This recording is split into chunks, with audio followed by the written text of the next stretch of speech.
ബദരീങ്ങളില്ല എന്ന് നമ്മൾ ആരും പറയുന്നില്ല. ബദരീങ്ങളുണ്ട്. ഇസ്ലാമിന് വേണ്ടി, അള്ളാഹുവിനെ ആരാധിക്കണമെന്ന് പറയാൻ വേണ്ടി, അള്ളാഹിനോട് മാത്രമേ പ്രാർത്ഥിക്കൂ എന്ന് പ്രഖ്യാപിക്കാൻ വേണ്ടി, ദീനിന്റെ പ്രചരണത്തിന് വേണ്ടി ശരീരവും മനസ്സും സമ്പത്തും കൊടുത്തവരാണ് ബദരീങ്ങൾ. നിഷേധിക്കാനൊക്കില്ല. 14 പേർ ആ യുദ്ധരംഗത്ത് ബദറിൽ വെച്ചുകൊണ്ട് മരണപ്പെട്ടു. ബദർ എന്ന് പറയുമ്പോൾ നമ്മൾ ചിന്തിക്കണം സുഹൃത്തുക്കളെ, മദീനയിൽ നിന്ന് 130 കിലോമീറ്റർ. നമ്മുടെ വീട്ടിൽ നിന്ന് 1/2 കിലോമീറ്റർ പള്ളിക്ക് വരാൻ വെയില്, മഴ, ചൂട്, വണ്ടി, പെട്രോൾ കാരണം പറയണവരാണ് നമ്മള്. 130 കിലോമീറ്റർ മദീനയിൽ നിന്ന് ബദറിലേക്ക് എന്നാ പോകുന്നത്? റമദാൻ 16 അന്ന്. യുദ്ധം എപ്പോഴാണ് ആരംഭിക്കുന്നത്? റമദാൻ 17 പകല്. ആ ചുട്ടുപൊള്ളുന്ന വെയിലത്ത് പ്രവാചകരെ സംരക്ഷിക്കാൻ, ഇസ്ലാമിന്റെ ഇസ്സത്ത് ഉയർത്താൻ വേണ്ടി പോരടിച്ചവരാണ്. അവര് ചെമ്പ് വിളമ്പിക്കൊടുത്ത് അവിടെ ബീഫ് വരട്ടിയിട്ട് അത് വിതരണം ചെയ്ത് തിന്ന് നടക്കുകയായിരുന്നില്ല, പട്ടിണി കിടന്ന് കഷ്ടപ്പെടുകയായിരുന്നു. നമുക്കൊന്നും ആ ചരിത്രം പറയാനുള്ള അർഹതയുണ്ട് സുഹൃത്തുക്കളെ. ആ ബദരീങ്ങളെ സംബന്ധിച്ചിടത്തോളം അവർ ലോകത്തിന്റെ ഇസ്സത്താണ്. അല്ലാഹു പോലും ഖുർആനിൽ അവരെ പറ്റി പറഞ്ഞു, വലഖദ് നസറക്കുമുല്ലാഹു ബിബദരിൻ വഅൻതും അദില്ല. ബദറിൽ നിങ്ങൾ വളരെ കുറഞ്ഞ ദുർബലരായിട്ട് പോലും അല്ലാഹുവിന്റെ സഹായം നിങ്ങൾക്കുണ്ടായി. എന്തേ കാരണം? എങ്ങനെ സഹായിച്ചത്?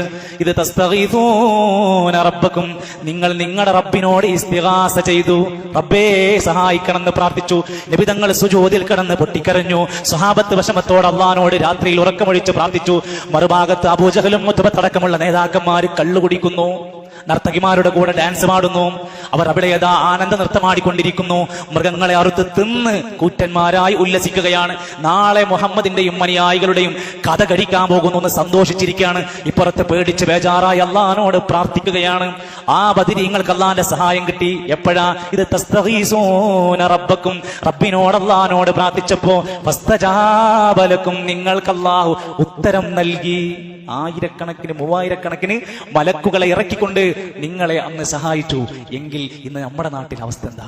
ഈ ബദരീങ്ങളുടെ സ്മരണ പുതുക്കിക്കൊണ്ട് നമ്മുടെ നാട്ടിൽ നടന്നുകൊണ്ടിരിക്കുന്ന മദ്ഹിന്റെയും പ്രശംസയുടെയും വാക്കുകൾ കേട്ടാൽ നമുക്കറിയാൻ സാധിക്കുന്നു, ഇന്ന് സമൂഹം ബദരീങ്ങളെ സ്നേഹിക്കുകയല്ല, അപമാനിക്കുകയാണ്. ഞാൻ ഉദാഹരണം പറയാം. നിങ്ങൾക്ക് വീട്ടിൽ പോയിട്ട് പരിശോധിക്കാൻ വേണ്ടി തന്നെയാണ് ഞാനിത് പറയുന്നത്. ബദരീങ്ങളെ കുറിച്ച് പ്രശംസിക്കാൻ എന്ന പേരിൽ ഉണ്ടാക്കിയ തവസ്സുൽ ബൈത്ത് അവിടെ വീടുകളിൽ, പള്ളികളിലൊക്കെ ഇന്ന് ഈ റമദാൻ 17 പകലിലൊക്കെ കൊണ്ടുപോകുന്നു. യാ അഹ്ല ബദറ ശുഹദാ, ബദർ ശുഹദാക്കളെ എന്ന് വിളിച്ച് പ്രാർത്ഥിച്ചു കൊണ്ടിരിക്കുന്നു. ഇവരെന്താ പറഞ്ഞുകൊണ്ടിരിക്കുന്നത്? ഞങ്ങൾ സ്നേഹിക്കുകയാണ്, ബഹുമാനിക്കുകയാണ്, ആദരിക്കുകയാണ് എന്ന പേരിൽ ഈ ബദരീങ്ങളെ തന്നെയും വിളിച്ചുകൊണ്ട് തവസ്സുൽ ബൈത്തിൽ നമുക്ക് കാണാം ചൊല്ലിക്കൊണ്ടിരിക്കുമ്പോ ലാ ഇലാഹ ഇല്ലല്ലാഹു ലാ ഇലാഹ ഇല്ലല്ലാഹ് ലാ ഇലാഹ ഇല്ലല്ലാഹ് മുഹമ്മദുർ റസൂലുള്ളാഹ്. കേട്ടപ്പോ നമ്മളൊക്കെ വിചാരിച്ചു, ഓ എന്തൊരു നല്ല വാക്കാ, മഞ്ഞ് പറഞ്ഞു കേട്ടോളി.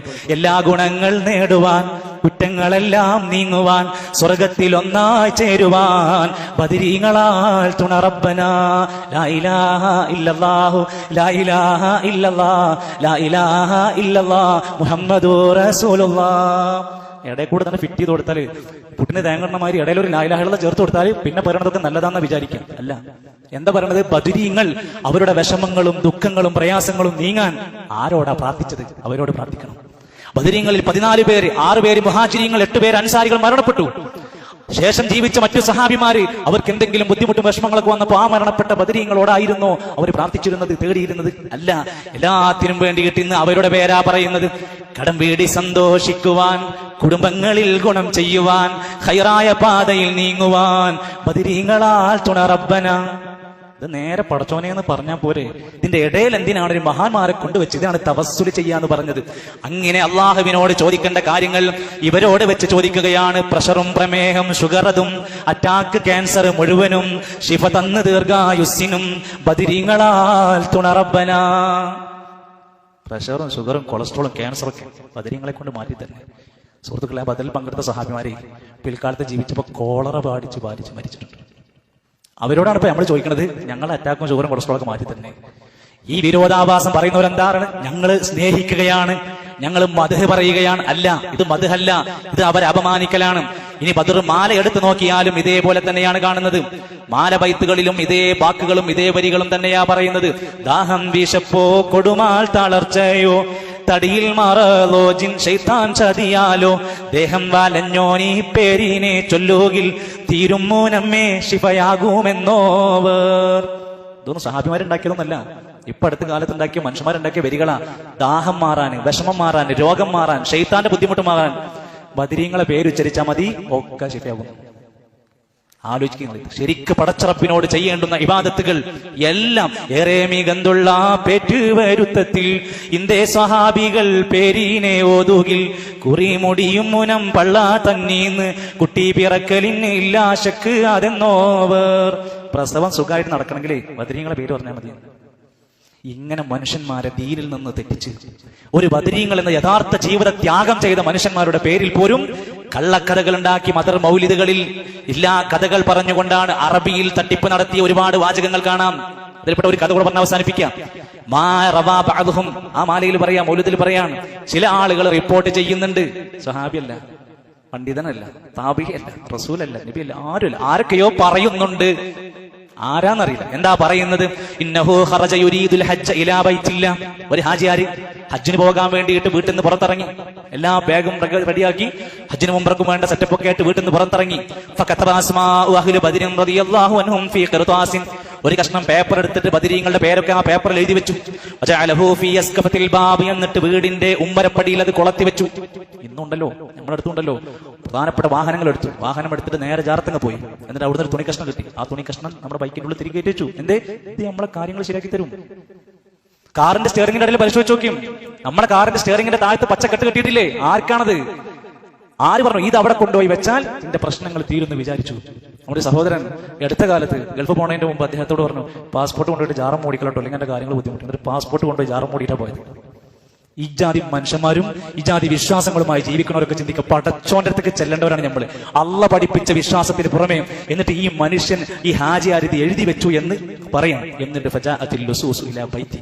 ഹജ്ജിന് പോയ സമയം നോക്കിയിട്ട് കള്ളന്മാര് വീട്ടിൽ വന്നു. വീട്ടിൽ വന്നിട്ട് യഹൂദു മാഫി അതിലുള്ളത് കൊള്ളയടിക്കാൻ വേണ്ടിയിട്ട് വന്നതാ. ഫലമ്മ സഅദു ഇല സത്ഹ്. വീടിന്റെ മോളിലേക്ക് അങ്ങോട്ട് കയറി ചെന്നപ്പോ സമിഉ ഹദീസൻ വഖഅഅത സിലാഹ്. അതിന്റെ ഉള്ളിൽ നിന്ന് ആയുധങ്ങൾ കൊണ്ടുള്ള അഭ്യാസത്തിന്റെ ശബ്ദം കേൾക്കാൻ കള്ളൻ മേലെന്ന് താഴത്തേക്ക് ഇറങ്ങിയിട്ട് വീട്ടിൽ തിരിച്ചു കേറിയില്ല. ഫറജഊ, മടങ്ങിപ്പോയി. രണ്ടാമത്തെ ദിവസം വന്നു, മൂന്നാമത്തെ രാത്രി വന്നു. അപ്പോഴൊക്കെ ഇതേ ശബ്ദം അവിടെ കേൾക്കുകയാണ്.